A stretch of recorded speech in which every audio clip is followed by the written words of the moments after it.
Yeah, sorry if this is a very late update. Let's just say that a lot has happened. This is MegamanNG and I welcome you to my first mid-month update of the year. This is my mid-month update for January 19th, 2021.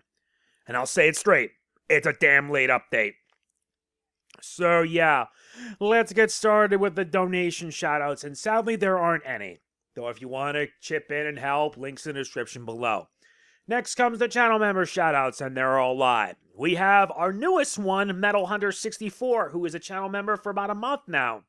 Kiefer Stevenson, who holds the record for being the longest member at 15 months. Kitsunet Party at 3 months. Tomboy Player 1993 for 3 months.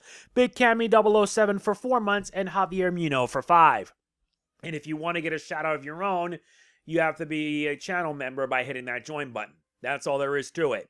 I will say that there's no need for active commenters shoutouts because honestly, even though I'm not getting much in terms of comments, you guys watching my stuff is more than enough, especially since we just hit 41,000 subscribers on YouTube. And yeah, a little something to note, this video is brought to you by the people at Japan Code Supply. Want to save money for when you order on that site? Use the code word MegaNG when you head to japancodesupply.com so you can save $3 off orders over $50. And yeah, remember, it is important that to like, comment, share, subscribe, and click the bell. I cannot say enough how tough this is, especially given with how YouTube is right now, that it is important that you should be made aware of what's going to happen with my content. For the month of January so far, only 85.8% of people haven't subbed, while 14.2% have. And in terms of pretty much discovery and whatnot, or rather the audience, and interactive content, which I'm trying to look for. Darn it, I can't even see it on my mobile phone. So I will say that it is important that you guys make sure you do all that and then some. After all, I need to if I'm going to keep on going as a creator. So yeah, let's check out what we've done so far in the month of January. And we've done a lot. We did Fire Emblem 1, Shadow Dragon and the Blade of Light. And yes, I am going to be continuing Fire Emblem because, well, I want to see it through to the end so I can then move on to the next Fire Emblem game. Hopefully Fire Emblem 6 Binding Blade, and then we will be doing Fire Emblem 9 Path of Radiance. And if you wonder what version of Binding Blade, I'm doing the one by Project Ember. It's pretty much a hack of the game, but it's actually it actually helps balance the game out and make it fun. But I'm doing it on hard because I'm a sucker for a challenge. And there's also the return of Persona 5 Royal, which surprisingly enough, we've reached over 100 parts. That says a lot considering a playthrough like that lasting that long. And yeah, you guys are going to be seeing a lot of Persona 5 Royal every day. Not to mention, we've also completed Donkey Kong Country 1 and 2. Well, I've already finished recording Part 9, which pretty much confirms it's at 102%. Donkey Kong Country 3 will be starting next week. Not to mention, you also had some surprises. One of them being Scott Pilgrim versus the World the Game Complete Edition. And yes, I will be recording the final 2 parts of it tomorrow, so it's going to be interesting. Not to mention, we went back to Dragon Quest XI-X. Yeah, Dragon Quest XI-S. And I'm going to be returning back to it since I took the liberty to grind and prepare. And thankfully, we'll be good to go, so look forward to that.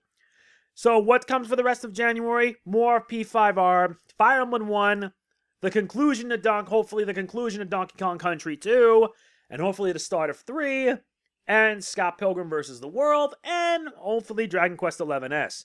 There will be no new stuff, sadly, aside from a showcase or two, one of them being Hitman 3. Why am I doing a showcase of Hitman 3? Because why not? I want to play the game so that way I can hopefully write a review. Why? Because why the hell not? I also want to issue an apology for having this update being so late. Let's just say that I've decided to go double duty by using both the old and new laptops to record a lot. The reason being is because my Elgato HD60S doesn't like the Nintendo Switch for whatever reason. Nor, if I didn't have this problem, then it would work just fine, then maybe I would be able to get that thing going. But with the PlayStation 4, it's all worthwhile. It all works fine. Everything is fine. You just plug in, connect, that's it. But with the Nintendo Switch, not as much. So much so I have to use the old Elgato and the old laptop for the Switch, while I use the new laptop for everything else. Although, if I was able to get that working with the Switch again, then I wouldn't have to worry. At least with the Wii to HDMI, it does well for what it's worth. And you guys will probably be seeing some GameCube stuff coming up. Remember, there's Fire Emblem Path of Radiance, Fire Emblem Radiant Dawn, and the surprise playthrough of Beautiful Joe 1 and 2. Not only that, but I'm going to be saving up money since the old laptop probably is on borrowed time, even with an SSD. I do want to say that I may get a new one strictly for business. I still have the gaming laptop, but I'm going to make sure I spend less time with it. No need for fundraisers this time since I have plenty of time. That I want to get a PlayStation 5, though I don't want to trust scalpers, since I'd rather not trust scalpers with a 10-foot pole. They're the reason why all this happened. Oh, and weirdly thing is, due to a glitch at Walmart yesterday, I was able to get Captain Toad Treasure Tracker for under $5.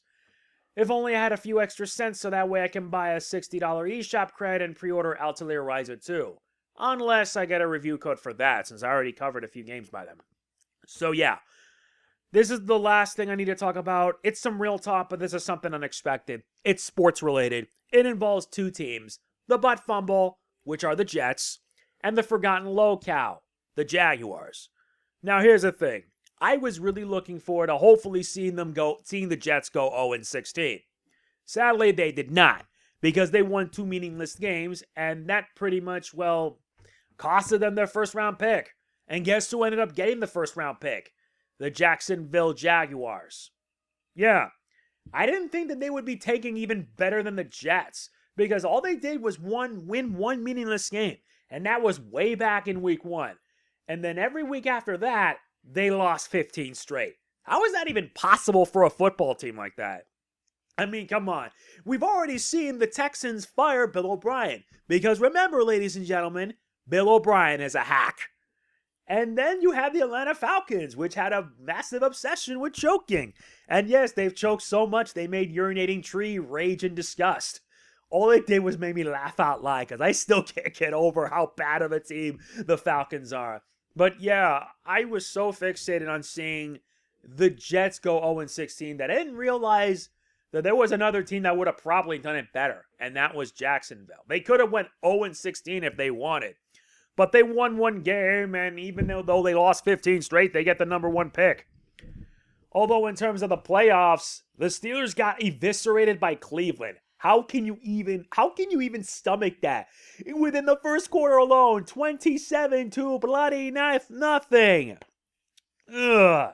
I got nothing, honestly. I really have nothing because, let's be honest, I do appreciate liking sports and whatnot, but my. Sometimes it's always more fun seeing how bad teams go. I really do. So yeah, I hope to hear what you guys think of it. It's not much of a real talk, but I gotta get this out of the way because I'm running late as it is. So yeah, that's it. If you enjoyed the video, please be sure to hit the like button. It means a lot to me. Don't forget to like, comment, share, subscribe, and click the bell. And if you want to support the channel, there are multiple ways. You can be a channel member by hitting that join button, or you can support me on Patreon. Though, yeah, I still have a Patreon, by the way, and I'm hoping that maybe we only have like 1 diamond tier as far as things go, because for whatever reason, 2021 has become a nightmare of sorts for many of us. And it's bad enough that there are some people that are like having a hard time financially. I know, it sucks, but what can you do at least? So I want to give a shout out to the newest $1 patron, the Practitioner. You have my thanks. And I hope that we get more patrons in the coming days, because it wouldn't hurt to have diamond tiers determine what games I can do next. I really do. So that's it. This is MegamanNG signing off. Peace out.